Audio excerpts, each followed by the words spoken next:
नमस्ते दोस्तों, आप सभी दोस्तों का हमारे चैनल पर बहुत बहुत स्वागत है। दोस्तों, आज जो मैं ये सच्ची कहानी लेकर आया हूँ, ये सच्ची कहानी कर्नाटक के कोतूर के एक प्राइमरी शिक्षक की कहानी है। दोस्तों, पेशे से तो वो एक सरकारी शिक्षक था, लेकिन काम बहुत ही घिनौने करता था। दरअसल दोस्तों, वो 25 से 30 वर्ष की लड़कियों को अपने प्यार के जाल में फंसाता और उनसे शादी करने की बात करता और फिर किसी होटल में उनके साथ एक रात बिताता, शारीरिक संबंध बनाता और फिर उन लड़कियों को मार देता। इसी तरह से वो कुल 20 लड़कियों को मौत के घाट उतार देता है।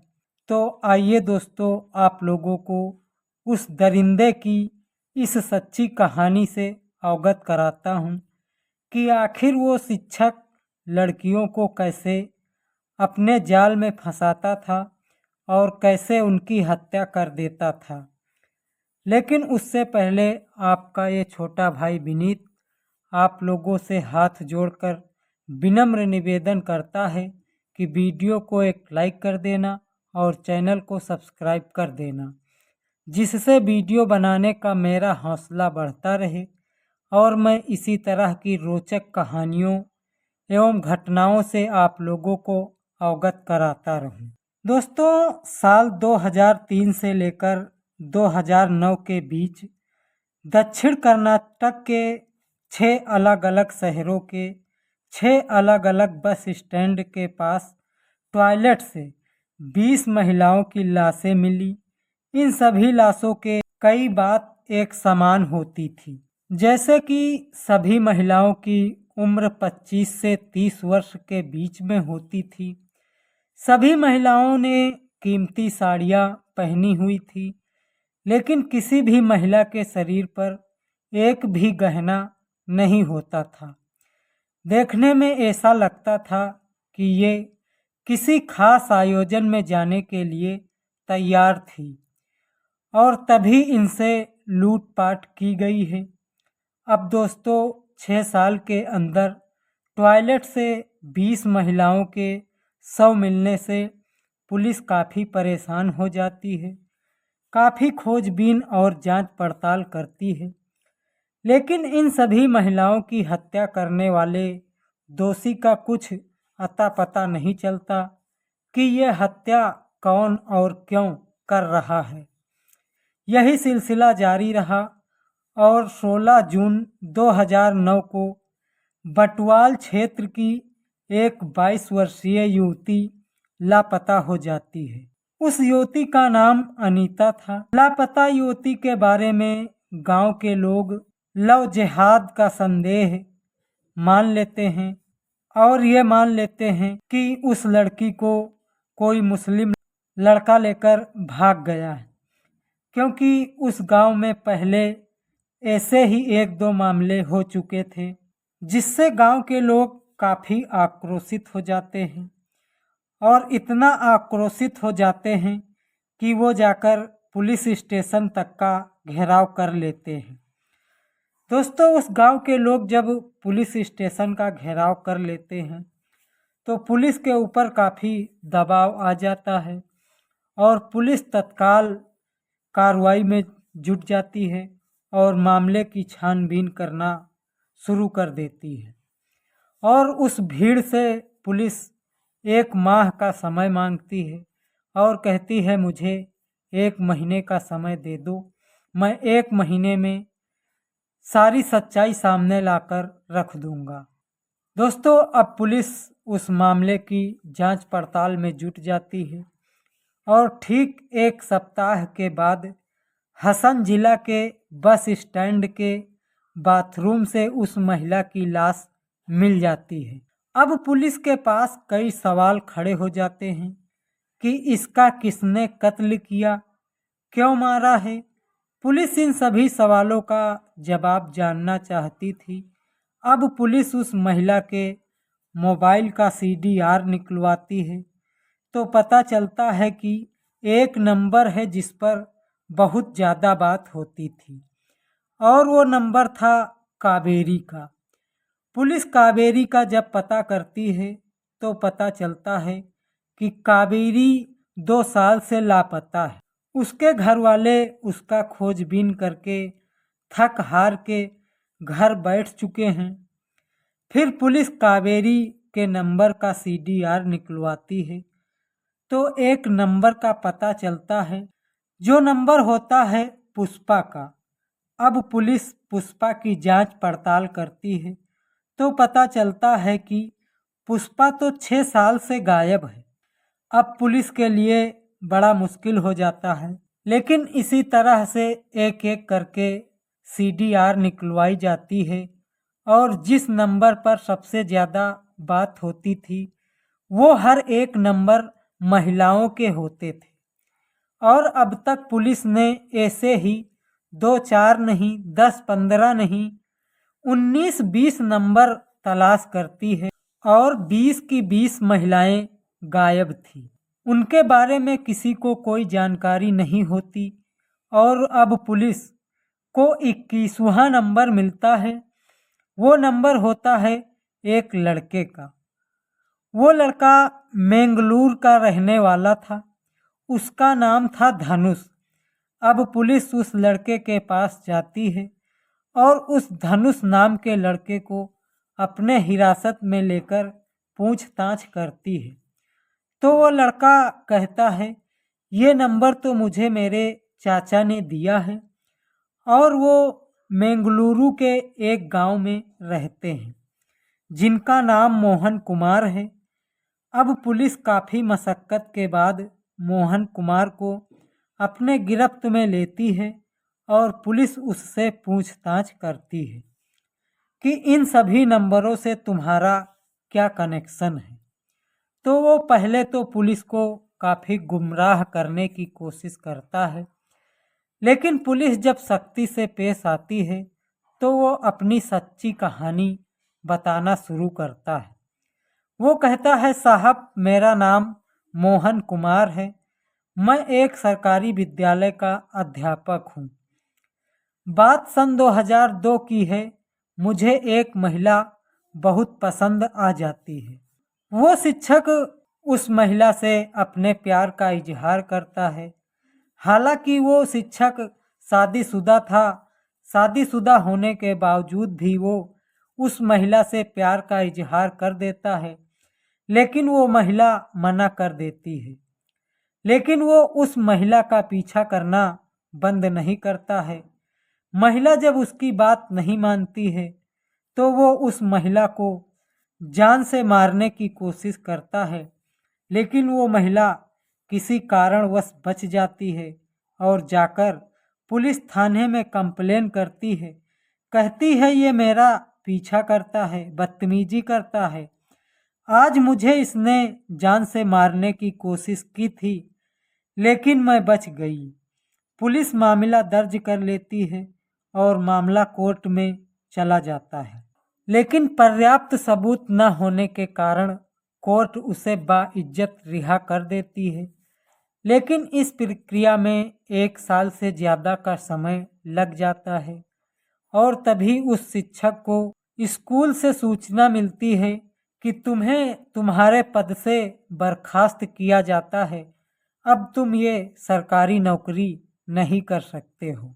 अब वो शिक्षक काफ़ी परेशान रहने लगा क्योंकि बेरोजगार हो जाता है। बीवी थी उसकी, उससे उसका तलाक हो जाता है और तलाक हो जाने के बाद में वो अपनी दूसरी शादी करता है। दूसरी शादी करने के बाद वो अपनी 2 शादियों की बात छिपाकर तीसरी शादी भी कर लेता है। अब वो अपने एक दोस्त के पास जाता है। उसका एक दोस्त था जो सुनार की दुकान पर काम करता था। उसी के पास जाता है, उससे मिलता है तो उसका दोस्त अपने काम के बारे में मोहन को बताता है। कहता है कि ये केमिकल लगते हैं गहनों को चमकाने के लिए। तभी उसका दोस्त साइनाइड के बारे में बताता है और कहता है कि इस साइनाइड का आज तक किसी को इसके स्वाद के बारे में कुछ पता नहीं, क्योंकि ये ऐसा केमिकल है कि इसे खा लेने से व्यक्ति की तुरंत ही मौत हो जाती है। दोस्तों, अब मोहन एक योजना बनाता है और जहाँ से उसका दोस्त साइनाइड लाता था, उसी दुकान से अपने दोस्त का नाम बताकर साइनाइड खरीद कर लाता है और अब वो अपने एक मिशन पर निकल लेता है।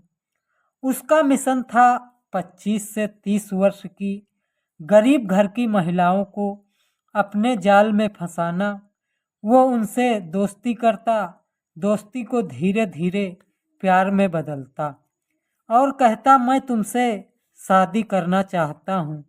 और लड़की के माता पिता से भी कहता, मैं आपकी लड़की से शादी करना चाहता हूँ, लेकिन मैं बिना दहेज से आपकी लड़की से शादी करूँगा।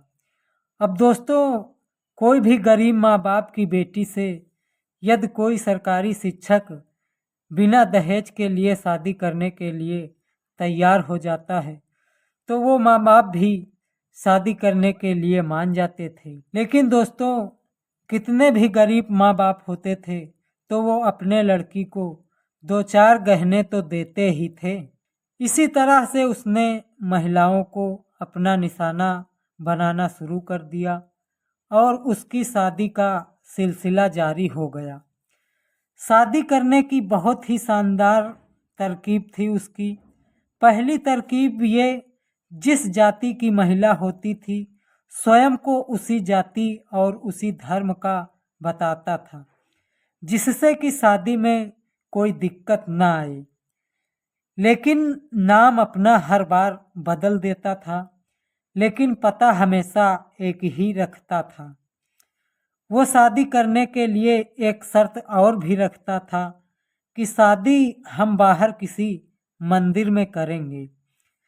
अब लड़की के घर वाले और लड़की शादी करने के लिए तैयार हो जाते थे और फिर शादी करने के लिए वो लड़की को घर से निकाल लेता था और लड़की अपना कुछ सामान और कुछ गहने लेकर घर से उसके साथ निकल लेती थी।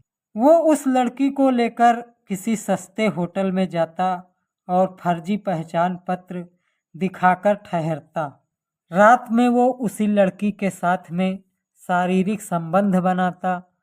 लड़की जब मना करती कि शादी से पहले ये सब ठीक नहीं है, जब शादी हो जाएगी तब हम लोग ये काम करेंगे, तो वो शिक्षक लड़की को बहला फुसलाकर मना लेता और कहता कि अब तो हमारी शादी होने वाली है और कल सुबह ही तो हम लोग मंदिर में शादी करेंगे, तो इसमें क्या परेशानी है।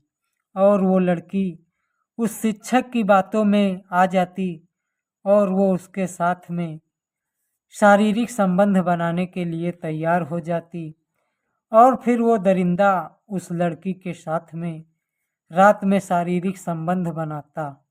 फिर सुबह होते ही लड़की दुल्हन का जोड़ा और गहने पहनकर मंदिर में शादी करने के लिए निकल लेती थी और जाकर वो दोनों बस स्टैंड पर पहुंच जाते थे। बस स्टैंड पर बस के इंतजार में खड़े हो जाते थे।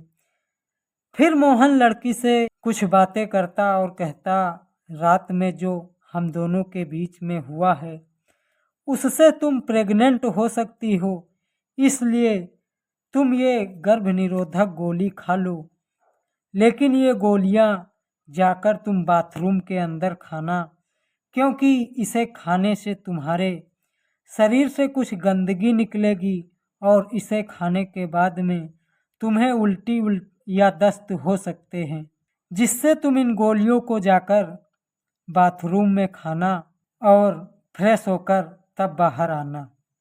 और बाथरूम के अंदर जाने से पहले वो शिक्षक लड़की से कहता, तुम अपने ये सारे गहने उतार कर मुझे दे दो।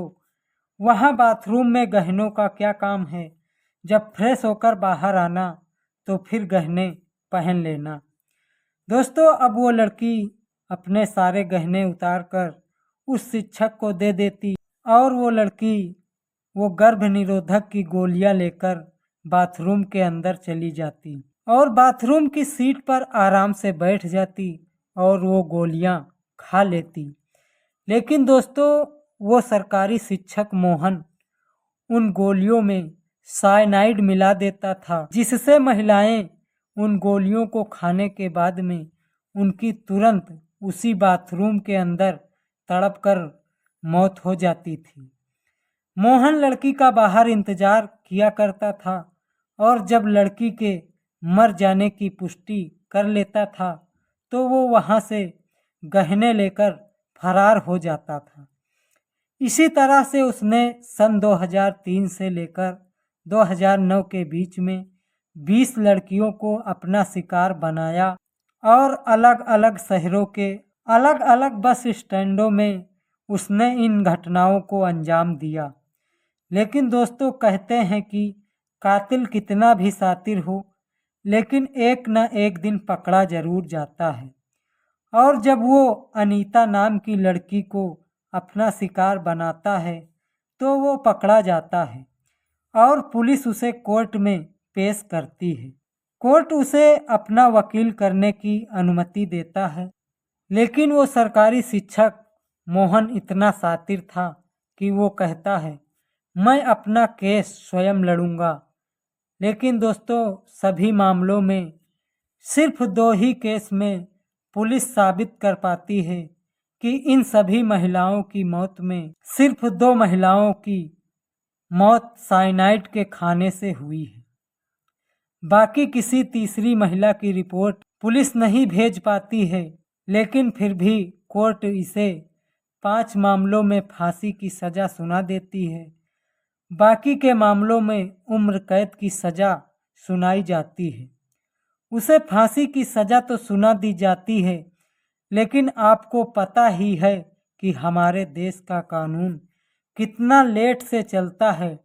ये मामला 2009 का था और आज 2024 चल रहा है।